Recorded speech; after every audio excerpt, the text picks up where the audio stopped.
খুব দ্রুতই দেশে ফিরব, গণতান্ত্রিক পরিবেশ ফিরিয়ে আনতে কাজ করব। ভারতের একটি সংবাদ মাধ্যমে দেওয়া সাক্ষাৎকারে ছড়িয়ে পড়া অডিও বার্তায় এমনটাই দাবি করেছেন আওয়ামী লীগ সভানেত্রী তথা বাংলাদেশের প্রাক্তন প্রধানমন্ত্রী শেখ হাসিনা। দলীয় নেতাকর্মীদের মনোবল চাঙ্গা রাখতে তিনি এর আগেও বলেছেন, এই নির্বাচনই শেষ নয়, আওয়ামী লীগ আবারও ক্ষমতায় আসবে। কিন্তু মাঠের রাজনীতি এবং ভূ রাজনৈতিক সমীকরণ বলছে সম্পূর্ণ ভিন্ন কথা।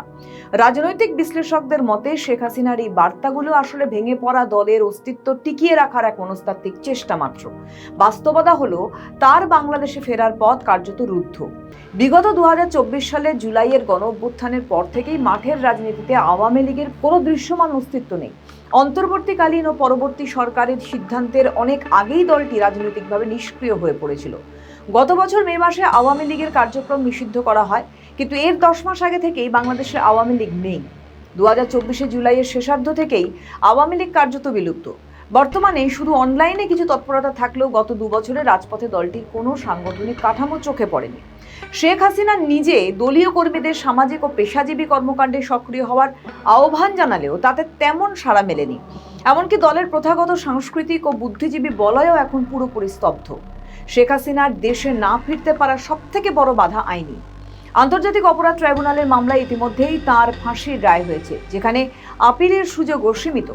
দেশের মাটিতে পা রাখা মাত্রই এই রায় কার্যকরে কোনো আইনি বাধা থাকবে না। এই সাজা বাতিল করতে হলে সুপ্রিম কোর্টকে হয় ট্রাইব্যুনালকে অবৈধ ঘোষণা করতে হবে, না হলে বর্তমান সরকারকে রায় বাতিল করতে হবে, যার সম্ভাবনা আপাতত শূন্য।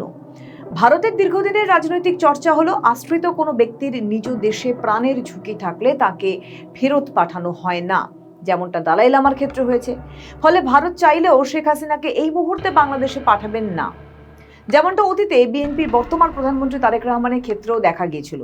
যুক্তরাজ্য তার নিরাপত্তা নিশ্চিত হওয়ার পরেই শুধু তাকে দেশে ফেরার অনুমতি দিয়েছিল। বাংলাদেশের রাজনৈতিক ইতিহাসে আওয়ামী লীগ কখনোই আন্দোলনের মাধ্যমে অন্য সরকারকে হটিয়ে ক্ষমতায় বসেনি, সব সময় নির্বাচনের মাধ্যমেই এসেছে। বর্তমান পরিস্থিতিতে বিএনপির সাথে আওয়ামী লীগের কোনো রাজনৈতিক মেলবন্ধন শুধু তখনই সম্ভব যদি জামায়াত ইসলামীর মতো কোনো শক্তি তীব্র প্রতিদ্বন্দ্বী হিসেবে আবির্ভূত হয়, যেমনটা পাকিস্তানে ইমরান খানের ভয়ে মুসলিম লীগ ও পিপিপি এক হয়েছে। তবে এই ধরনের মেরুকরণ হতে দীর্ঘ সময় লাগে। সব থেকে বড় প্রতিপক্ষ এখন সময়। শেখ হাসিনার বর্তমান বয়স 79 বছর।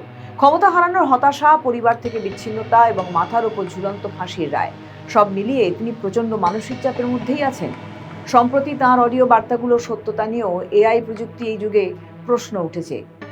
এর বিপরীতে তার ছেলে সাজিব ওয়াজেদ জয় আন্তর্জাতিক গণমাধ্যম আল জাজিরাকে দেওয়া সাক্ষাৎকারে স্পষ্ট ও জোরালোভাবে একাধিকবার বলেছেন, মায়ের বয়স হয়েছে, তিনি আর রাজনীতিতে ফিরবেন না। নেতাকর্মীদের চাঙ্গা রাখতে শেখ হাসিনা ফেরার বার্তা দিলেও সজীব ওয়াজেদ জয়ের বক্তব্য এবং কঠোর রাজনৈতিক বাস্তবতাই সত্যের কাছাকাছি। সব মিলিয়ে বলা চলে, বাংলাদেশের রাজনীতিতে শেখ হাসিনা অধ্যায়ের সমাপ্তি হয়তো অলিখিতভাবেই ঘটে গেছে।